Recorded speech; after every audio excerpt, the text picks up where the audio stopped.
आज तहिया कर लो कि अल्लाह की कसम, आज तहिया कर लो मैंने बेनमाजी औरत के हाथ का खाना नहीं खाना, मैं खुदा की कसम उठा के करो कि कल में की मौत आएगी इंशाअल्लाह। वरना वही मोटरसाइकिल पे धक्के खा के कहीं पड़े होगे, टांग वहां पड़ी होगी, लात तुम्हारी वहां पड़ी होगी। मैं एक जगह प्रोग्राम पे गया, मुझे कहा पीरे तरीकत रहबर शरीयत हजरत सिद्दीकी साहब, जब देग का सालन और तंदूर की रोटी, मैंने कहा इधर आओ पीर साहब, अपने तो अल्लाह के शुक्र है इस मामले में चढ़ी सकती है। मैंने कहा इधर आओ, मिंबर पर कह रहा था पीरे तरीकत, या तू पीर नहीं है मैं पीर कोई नहीं। कहा हुआ क्या? मैंने कहा खाना देखा।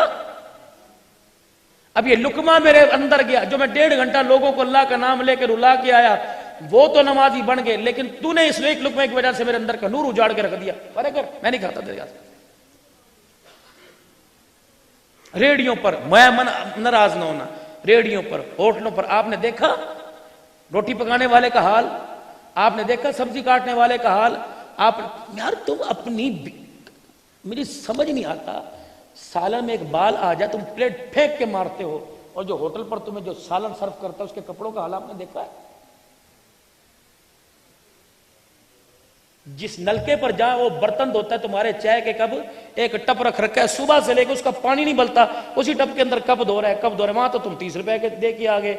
और जिस बीवी ने अल्लाह अकबर यूं करके पकड़ाया और उसके बाल यूं करके गिर गए, तो चपेट मारने में देर नहीं करता। इतनी शर्म आती कि नहीं आती? कोई बच्चा घर की रोटी खाना पसंद नहीं करता।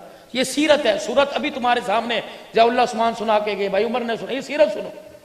कोई बच्चा घर रोटी अखबार में पिज्जे पे उम्मत लगी पड़ी, तुम भी घर नहीं खाते, डगारे मार के बाहर खा के होटलिंग करके आते हो। मेरे बहुत ही अच्छे दोस्त, बड़े ताबेदार, कह लगे मौली साहब मैंने तो अपने पोल्ट्री के मुलाजमों को निकाल दिया। मैंने कहा क्या हुआ?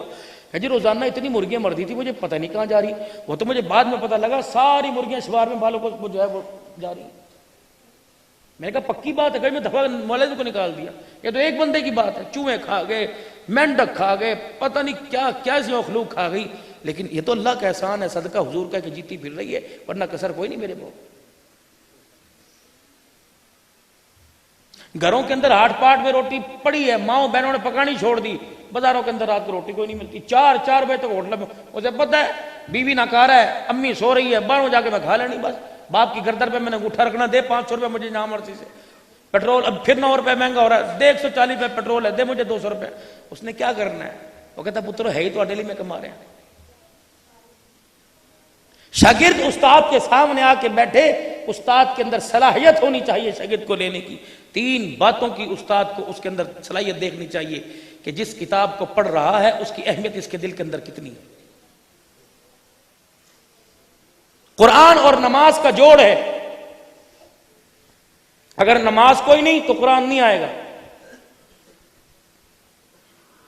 नमाज को रमजान की तरावी में लाया गया, अफ्तारी के वक्त नहीं कहा 12:15 पढ़ो, सहरी के वक्त नहीं कहा 12:15 पढ़ो, तरावी में नमाज और कुरान का जोड़ है। जो बच्चा नमाज का बागी होगा, दाढ़ी मूंड होगा और कुरान उसे याद नहीं होगा, जिम्मेदारी की।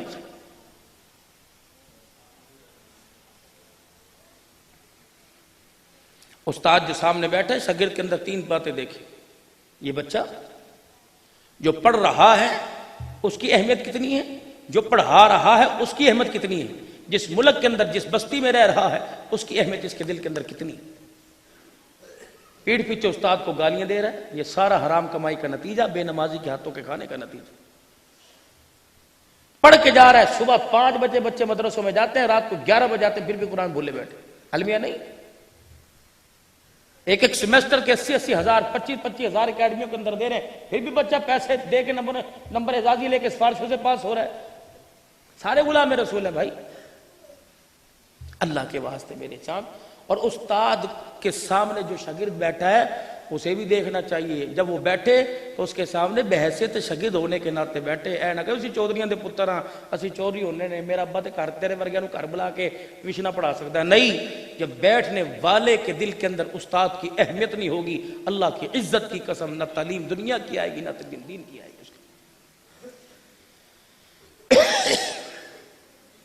खुदारा आप हजरात से मेरी एक दरखास्त है, अगर आप इसको कबूल करें, करेंगे कबूल, कम से कम रोजाना दिहाड़ीदार मजदूर की जितनी तनख्वाह है उतनी तो कम से कम मस्जिद के मौजूद और इमाम को दीजिए, कम से कम 20,000 रुपए। 4 बजे सुबह 8 से लेकर 4 बजे तक मजदूर का टाइम है। अगर 4:30 करेंगे पाजी ओवर टाइम हो रहा है, 100 रुपया बाद देना पड़ेगा, मैं कर देना। और यार मैं तेनों 200 दूंगा, तू कर दे। और ये बच्चे भी पढ़ाए, 5 वक्त की अजान भी दे, मोटर भी चलाए, मस्जिद की सफ़े भी झाड़े, मेहराब भी, नमाजों के जनाजे भी पढ़ाए, निकाह भी पढ़ाए, सारे काम करे। फिर भी कहते मौलवी साहब तनख्वाह जिन्नी तनख्वाह है तुम उन्ना काम नहीं करते, फिर सानू को सोचना पड़ेगा ਤੁਹਾਡੇ लिए बता। फिर मौलवी ने भी तैयार कर रखा जैसे रूह ऐसे फरिश्ते पढ़ाते रहो नमाज, मुझे क्या। उसके दिल के अंदर भी एहसास नहीं कि मेरे पीछे जो खड़े होने वाला है वो मुत्तकी बन के जाए। है हम सारे मस्जिद के अंदर मिंबर पे खड़े होने वाला, ये भी गुलाम रसूल, पीछे जितने सारे खड़े हैं। अच्छा ईमानदारी से कौन कौन गुलाम रसूल है? सारे। मैं भी गुलाम रसूल हूं। बार रक्षे वाला ये गुस्ताख रसूल है, बोलो बोलो, ये भी गुलाम रसूल है।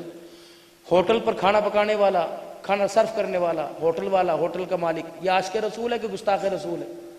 गुजरा वाले में तिक्के वाले, गोलगप्पे वाले, दही बड़े वाले, परचून की दुकान वाले, कपड़े की दुकान वाले, जूती की दुकान वाले, गाड़ी वाले, बस वाले, कार वाले, अस्पतालों वाले, डॉक्टर, कपड़े सीने वाले, सारे कौन है? चलो मेरे साथ बाजार में, एक भी दुकान से 1 किलो खालिश लो, लेने वाला भी गुलाम रसूल, बेचने वाला भी गुलाम रसूल। चलो 1 किलो खालिश दूध लेके आए गुजरा वाले, गुलाम ये रसूल में मौत भी कबूल। चलो 1 किलो चीनी लेके आओ, सामने परचून वाली दुकान से खाली 1 किलो घी लेके आओ, सारे गुलाम रसूल बैठे हो। चलो गुलाम रसूल बाहर बैठा दुकान के ऊपर और गुलाम रसूल यहाँ, और उसकी गुलाम रसूल की निशानी है भाई, उसने मक्का मदीना तस्बियां हस्बी रब्बी जल्लल्लाह हस्बुन अल्लाह व निअमल वकील में सदके में वारी या रसूलल्लाह, सोना आया सज के गलियां ते बाजार, मेरे आकाओ के मुद्दत हुई है तेरी राह में पलके बिछाते बिछाते। उसने तो पूरी मार्केट सजा रखी है। अब्दुल अन्नान ने भी पकड़ी टोपी, यहां इसको लिफाफे में कोई 1000 रुपया दे कम दे, इसकी भी गुलामी सारी निकल जाएगी। मैं तो आपकी बात अपनी बात कर रहा हूं।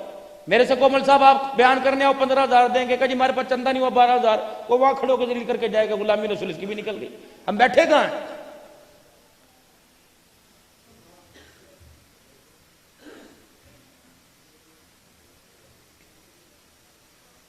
अल्लाह के वास्ते मेरे चांद बहुत हो गई, थक गए हम, थक गए। अल्लाह मेरे ख्याल से फरिश्ते गुनाह लिखते लिखते थक गए, हम गुनाह करते करते नहीं थके, अल्लाह को नाराज करते।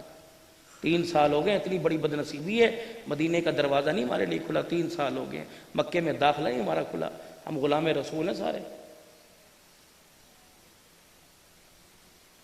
रहमत आलम सल्लल्लाहु ताला अलैहि वसल्लम ने फरमाया, लोगों मदीने का मदफन मांगो, जैसे हमारे हालात हैं, खुदा की कसम मदीने के अंदर दाखिला नसीब हो जाए बड़ी बात है।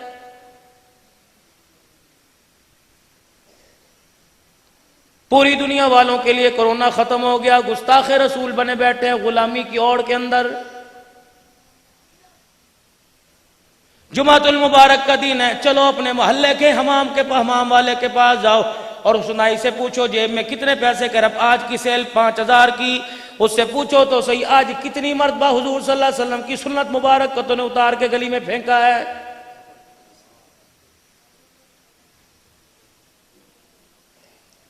चलो सारे।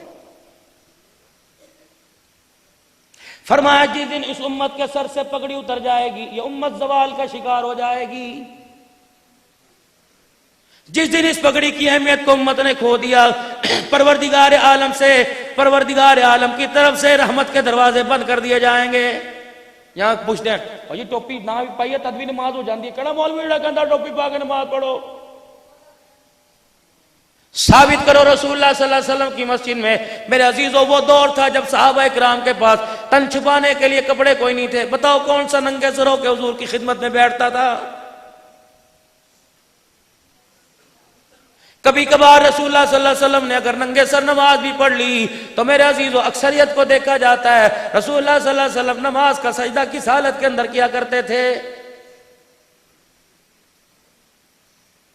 अदब का तकाजा सर को ढांपना। क्या पता तुम्हारे पास सुबह किसी का फोन आया होगा और तुम्हारे से कहा होगा यार कहाँ है। उसने कहा यार मैं तो अभी सो रहा हूँ, सुबह सुबह का वक्त है। कहा यार आजा फ्रूट मंडी चलना है, मेहमानों ने आना है, मैंने फ्रूट चाट बनानी है, दावत है। कहने लगा यार चाबी लेके चला जा, पेट्रोल डलवा लिए या पेट्रोल उसके अंदर डला हुआ है। उसने कहा नहीं नहीं यार मुझे साथ तुझे लेके जाना है, एक बंदे का साथ होना जरूरी है, तू समझदार है, बार्गेनिंग करके सौदा लेके आएगा। सो रहा था, बत्ती बनती कमरे में दे रहा था, न बीवी ने देखा, न बेटे ने देखा, न भाई ने देखा, न रिश्तेदार ने देखा। उसने सोते सोते आंखें बंद आंखें खुली थी, यूं करके दाढ़ी पे हाथ लगाया। कहने लगा यार हले ते हमाम भी कोई नहीं खुले, हले ते मेरी शक्ल भी चंगी कोई नहीं, तू चला जा, मैं जावांगा लोग की मेरी बसूरी शक्ल नु वेख के बेसुरी शक्ल नु वेख के की कहणगे। अंधेरा था, खुदाए पाक की कसम इसके इतने से बोल से अल्लाह का आसमान हिलने लग गया। अब मैं और आवाज आई, ओ बंदे जुमे की तैयारी बाद में करना, पहले किसी मस्जिद में चला जा, वहां के मौली साहब से जाके कलमा पढ़ ले और अपना निकाह भी दोबारा करवा ले। तूने हुजूर के चेहरे को बुरा कह दिया, तेरा तू दार इस्लाम से खारिज भी हो गया, तेरा निकाह भी टूट गया है।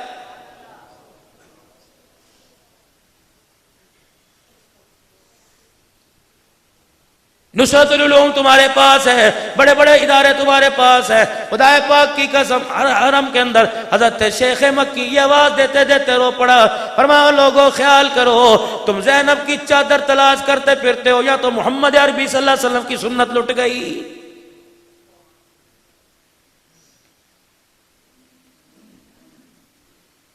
वो दौर गुजर गया जब उमरा करके आया करते थे, एक जमजम की प्लास्टिक की बोतल 3-4 खजूरें आया करती थी। एक बंदा कहता था इन्नी जियां भेजिया ने, अल्लाह अकबर, चलो ये इसकी गुस्ताखी अलहदा, खबरदार मदीने की खजूरों को थोड़ा ना कहना, सब्बे काबा की कसम आमना का लाल नाराज हो जाएगा। इस बात पे फख्र क्यों नहीं करता, इस बात पे खुशी क्यों नहीं करता? 3 खजूरें मदीने से आई हैं, ये किसी और के पास भी जा सकती थी। रब्बे काबा की कसम है जब ये खजूरें मदीने से निकली, इन खजूरों के लिए तेरे नाम का इंतखाब कर लिया गया था। खजूरें देख के कहने लगा एदे विच ते कीड़े पहने, अल्लाह अकबर, एदे विच ते कीड़े पहने, चंगियां कोई नहीं। फरमाया अपने मुंह को लगाम दे, खबरदार मदीने की खजूरों को यूं ना कह चंगियां कोई नहीं। तूने मदीने की खजूर का नाम बिगाड़ दिया, खज्जी को अगर तूने खजड़ी भी कह दिया फिर भी तू दायरा इस्लाम से खारिज हो गया। जब तक कलमा नहीं पड़ेगा, निकाह दोबारा नहीं करवाएगा, तुझे नमाज का सजदा तेरे लिए जायज कोई नहीं।